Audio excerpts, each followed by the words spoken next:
19h, 21h, Europe 1 Soir, Clélie Mathias. Et dans Europe 1 Soir, j'ai le plaisir d'accueillir Hélène Rouet, journaliste au JDD. Bonsoir Clélie. Et Victor Hérault, journaliste politique à Valeurs Actuelles. Bonsoir Clélie.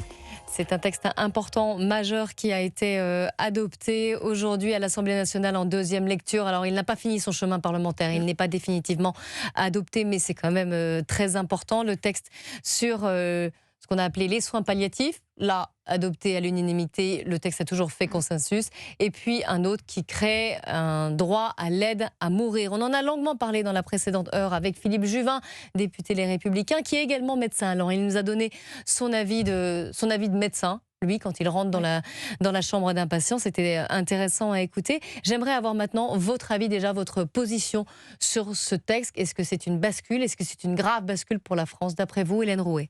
Oui, moi j'estime que c'est une bascule. Sur le fond, alors déjà je pense effectivement que c'est une rupture anthropologique absolument énorme. J'imagine que vous en avez parlé, mais effectivement le texte n'est également pas le texte initial. Il faut savoir qu'il y a des amendements qui ont été rajoutés, notamment un que je trouve extrêmement consternant, à savoir le délit d'entrave. Il faut savoir que si maintenant il y a un médecin qui essaierait de dissuader, qui essaierait d'empêcher effectivement un patient qui formule une demande d'aide active à mourir, ce médecin peut être condamné. On parle de 2 ans d'emprisonnement, de 30 000 € d'amende.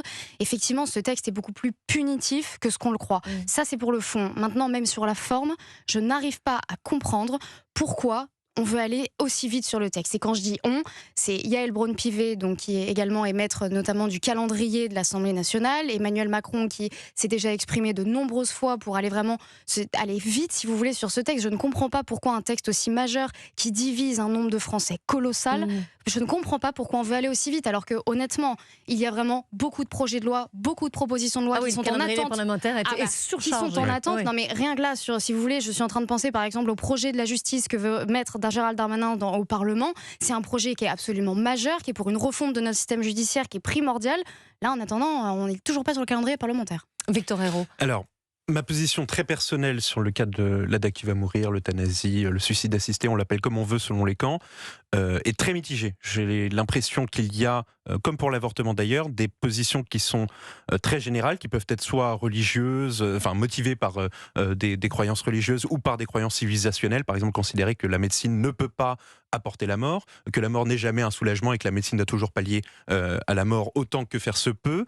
Donc ça, ce sont les conceptions générales, et il y a toujours en revanche des cas particuliers, et moi je m'applique une discipline qui est de dire je n'émets pas d'avis général sur une question sans savoir ce que j'aurais fait moi très personnellement si j'en avais le droit dans des cadres très familiaux.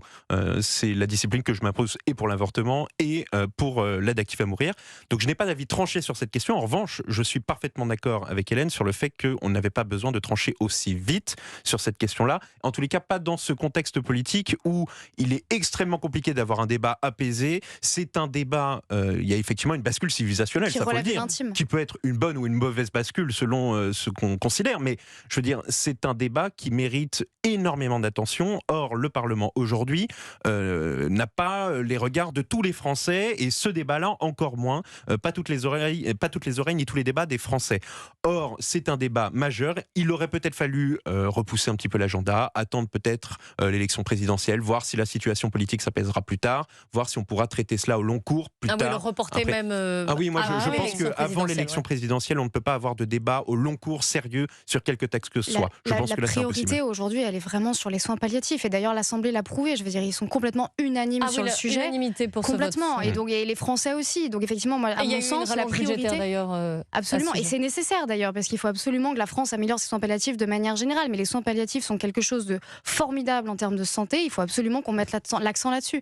Est-ce que vous pensez... Oui, pardonnez-moi, mais j'ajoute juste simplement pour répondre à Hélène sur le délit d'entrave que il me semble que les cadres qui ont été apportés par les parlementaires ne sont pas complètement ubuesques. Il y a un délit d'entrave, il y a aussi un délit d'incitation. Tout ça est assez bien, à mon avis, détaillé. Le délit d'entrave, c'est si jamais il y a de la menace, de la pression psychologique, etc. Voilà. Oui. Donc tout ça m'a l'air assez bien légiféré. Maintenant, je considère encore une fois que ce n'était pas le moment et que la population n'est pas assez au courant par rapport à ce qu'on est en train de rédiger à l'Assemblée. Et fallait-il en faire un sujet de référendum ? Ah, alors ça, Ah, bonne question. ça Oui. dépend parce que c'est tellement, si vous voulez, il y a tellement de détails et de paramètres que je pense que vous pouvez pas poser la question. Enfin, la question pour ou contre Ouais. l'aide active à mourir, d'accord, mais sous quelle forme, avec quelles contraintes, avec quel cadre, etc. Ça, vous pouvez pas le détailler dans un référendum, à moins de poser 1000 questions en même temps et que chacun cause dans un QCM ce qui lui convient. Donc, je pense que c'est Donc, une trop question qui compliqué, mérite pas le bon plus qu'un sujet. oui/non. Oui. Donc c'est bien qu'il y ait eu un débat parlementaire. Ah, Même ça, s'il c'est a bien. été Ah oui. pressé. Non, mais ça, Plus je pense alors, que c'est bien qu'il y ait eu un débat parlementaire. En revanche, c'était pas le moment pour pouvoir l'avoir de Ouais. façon assez approfondie. Hélène Rouet. Moi, je pencherais beaucoup plus sur le sujet du référendum. On sait que, par exemple, les députés ne sont pas forcément élus sur ce genre de sujet. On sait que la dernière campagne, quand même, après la dissolution, a été extrêmement rapide. On sait que les députés n'ont pas forcément consulté leurs administrés pour savoir ce qu'ils pensaient, etc.